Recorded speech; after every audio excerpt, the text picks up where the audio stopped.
नमस्कार सगळ्यांना. आजचा आपला मेसेज आहे कन्सिस्टन्सी म्हणजेच सातत्य. आपण एखादं काम अतिशय उत्साहाने आणि ऊर्जेने सुरू करतो, परंतु जसे जसे दिवस सरत जातात तसा तसा आपला एखाद्या कामामधला उत्साहही कमी होत जातो आणि ऊर्जासुद्धा कमी होत जाते. त्याला अर्थातच कारणं खूप सारी असतात. सगळ्यात महत्त्वाचं म्हणजे आपली त्याच्यामध्ये कन्सिस्टन्सी नसते, त्याच्यामध्ये आपलं सातत्य नसते. पहिले जो उत्साह राहत असतो तो नंतर राहत नाही. आणि त्याच्यासाठी कारणं काय आहेत, तर अर्थात आपला आळस, कधी मूड नसतो, कधी आपल्याला कंटाळा येतो, कधी पाहुणे येतात, कधी आपण बाहेर जातो, कधी तब्येत खराब होते. कारणं तर खूप सारी आहेत, परंतु तरीसुद्धा जर आपण ठरवलं की आपल्याला हे काम रोज करणे म्हणजे करणेच आहे, तर आपण ते बरोबर करतो. नाही त्या दिवशीचं पूर्ण झालं तर कमीत कमी 5% 10% काही ना काहीतरी त्या कामाशी आपण त्या दिवशी तरी कनेक्ट राहायला पाहिजे. कारण की एकदा जर का समजा ते कनेक्शन तुटलं तर ती साखळी पुन्हा जोडण्यासाठी आपल्याला दुपटीने प्रयत्न करावे लागतात. आणि त्याच्यामुळे ही कन्सिस्टन्सी असणं खूप जास्त आवश्यक आहे. आता ही कन्सिस्टन्सी कशी कशी ठेवायची? जर आपल्याला एखादं काम सातत्याने करायचं असेल, तर ते काम आपण का करतो आहे? त्याच्यामागचं रिझन काय आहे?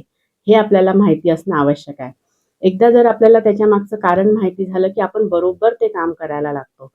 साधं आणि सोपं उदाहरण पहा. जर आपण रात्री झोपताना ठरवलं, की उद्या सकाळी मला उठून फिरायला जायचं आहे, योगा करायचा आहे, एक्सरसाइज करायची आणि सकाळी उठल्याबरोबर कंटाळा येतो, की असं वाटतं ठीक आहे उद्यापासून करूया, एक दिवस नाही केलं तर काय होतंय? पण लगेच जर आपण तेव्हा मनात विचार केला, की आपण हे का बरं करतोय? हे मी माझ्या आरोग्यासाठी करते आहे, मला चांगलं व्हायचंय म्हणून करते. हे जर रिझन मनात आलं, की आपण पटकन उठून त्या कामाला लागू. त्याच्यामुळे तुमचं कोणतंही काम जर पेंडिंग असेल, तर ते आपण का बरं करत होतो? त्याच्यामागचं कारण काय होतं? हे सगळ्यात पहिले मनात आणणं खूप जास्त आवश्यक आहे. पहा, थॉमस अल्वा एडिसन नावाचे शास्त्रज्ञ होऊन गेले, ज्यांनी विजेच्या दिव्याचा शोध लावला, बल्बचा शोध लावला.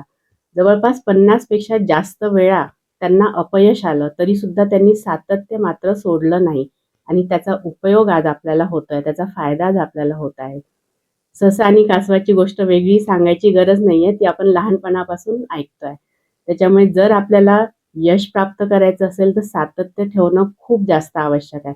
आणि सातत्य ठेवण्यासाठी त्याच्यामागे आपण हे का करतोय, हे कारण कळणं खूप जरुरी आहे, खूप आवश्यक आहे. अवेअरनेस त्याचा आपल्याला असायला पाहिजे. पुढच्या वेळेसचा मेसेज राहणार आहे, डोंट कंप्लेन. कोणत्याही गोष्टीची कंप्लेंट करत बसायची नाहीये. तर भेटूया पुढल्या व्हिडिओमध्ये. तोपर्यंत bye everyone. Enjoy your day with attitude of gratitude. Thank you very much.